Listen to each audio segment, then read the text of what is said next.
the Hoffman Show. We're on the Team 980, always live as well on the free Odyssey app. And we got Brittney Sykes with us, of course, Washington Mystics guard.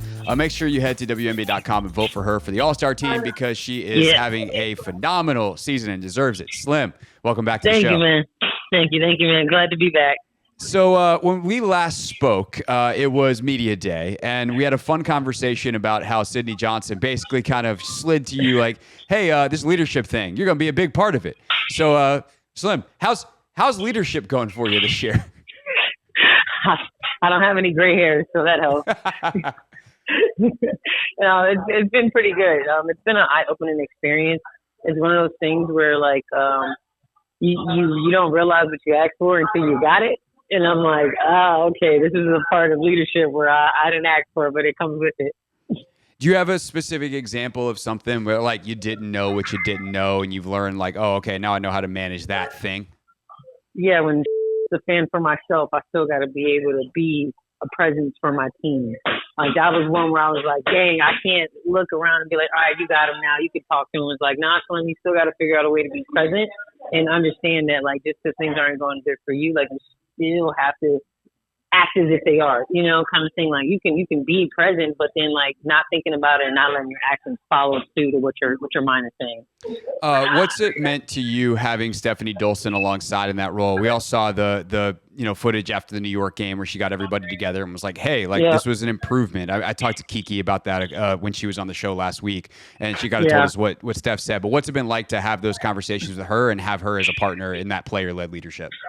Oh, man, it's been great. If you think about it, Steph is one of maybe I don't know how many others in our team, but, like, Steph is one of the first people that you think about in the sense of just championship experience and just being on those teams that have went and made championship runs, And so to have that type of insight and leadership from her has been really clutch. And having her just make sure we understand the bigger picture and, like, what is now and what we're going for, kind of thing.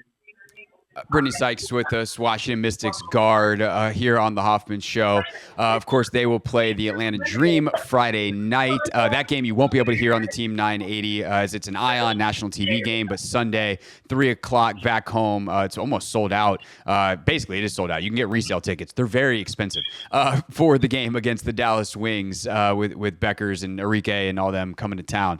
Slim, the other thing we talked about preseason that's going to be a newer thing for you this year and has been is the scoring load, being a featured primary offensive piece.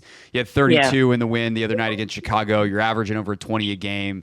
How has that been? Like, obviously the numbers are there, but how has it been to experience that night in, night out? What that means to be a primary scoring option? It's crazy. I have to add on to that because it's not like I'm just a primary scoring option. I'm a primary scoring option, and I go to guard the primary option on the other team. Right. So I feel like the way I have to produce on both ends of the floor and still have to produce on the offensive and how I have to produce on the offensive end, like, I don't know if that gets talked about enough. Yeah. Like, just, you know what I mean? Like, it's like your best player is not coming to guard me. I am. Right. Right. And I think that's an interesting point, too, because I think it also goes into one of the other things that's been part of the up and down nature of your season so far as a team is, like, you guys are relying on rookies to score, which is not a thing you're supposed to do in the W. And I was going to ask you about Sonia and Kiki here in a second, but kind of knowing that pressure is on, is that something you are I guess the question I would ask them is, like, have you adjusted to that? The idea that the ball is running through you. The defensive part is not new, but then you get back down in offense, maybe you used to be able to run to the corner and catch your breath. Now it's like, right, I gotta go off another ball screen and come up with this split action and do whatever else you're doing. Yeah, no, it took some time. It was a thing. It's called bucket shape that I call it. So, like, in the beginning of the season, I got a little winded, like, you go and you score, you go and you try to score, even if it's a pass or a fail, then you got to go guard, and then you got to come back. And the one moment you want to take a break in the corner, they're shoving it down your arm. They go, make another basket. So it was like a thing again in bucket shape. And once you get that rhythm, you want to stay in it. So for me, it was just realizing, like, okay, once I started to figure out where my spots were, how to score in the offense, it became easier. Like, I can conserve energy and, like, expel it in a smarter way. That's interesting. Brittney Sykes with us here on the Hoffman Show. So I mentioned you had that 32-point, 5 assists, 3 steal outing in the win over Chicago on Tuesday. But that first quarter was Wasn't great. Take us inside the huddle. Take us inside how you guys flipped that around. What was said, what was done, what adjustments happened to be able to slowly but surely get back in it to where you guys even led comfortably by the end of the fourth. Yeah, I just think it was one of those things of just staying steadfast in our defense, and understanding that it was our defense that was causing the dysfunction. Because on our offensive end, we were flowing, but in that first half, we weren't really, passing the ball like we did in the second half. Just really trusting that, the next pass will come if we get off the ball. And honestly, part of that was me. Like, I had to realize that Chicago was sinking in really deep, and I just had to trust the work that we worked on when it was getting in the paint and driving and swinging, or, just driving and kicking over flares and things like that. Like, just genuinely just understanding that this team is collapsing because we're so great at getting in the paint. Teams are going to start to force us to spray it out and trust that our shot is going to fall. And you hit a bunch of them. Sonia hit a bunch. Others kept going. When you talk about the rookies, we just touched on it, but like, rookies aren't supposed to be good in the WNBA. The league's too hard. Yeah. Like, do you tell them like, hey, you're not supposed to be this good? You just you be like, hey guys, no one tell them they're supposed to be this good. Like, what's it been like for you to experience that up close?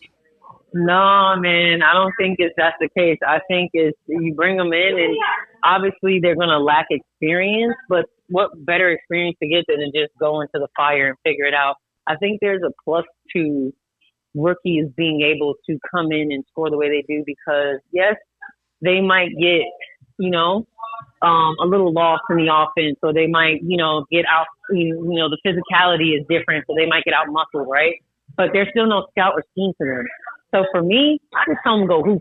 Like, I literally tell Kiki and Sonia, like, go hoop, go play how you normally play, and then the adjustments will come from you just trying to flow, because they got to think, we're not used to seeing them. Our bodies are not used to their patterns of movement. You get in this league long enough, you get to year 9, I might not have to look at a scout as hard as they would, because people are creatures of habit. So people have the same tendencies over the years, because also in our league, it is very few that get better. And there's many that stay in a pack and stay in that lane. They stay in their lane and they dominate in their lane. But then there's those few that get better every single year, or you see them in the trajectory that they're getting better every single year. So it's like, for rookies, go hoop. Who says that you can't be a starter? Who says that you can't do what you do? Then Candace win Rookie of the Year and MVP in the same month? Yeah. Or in the same season, you know what I'm saying? So it's like, what stipulations are we putting to what rookies can do and what they can do? One of them came in and got MVP, of the league.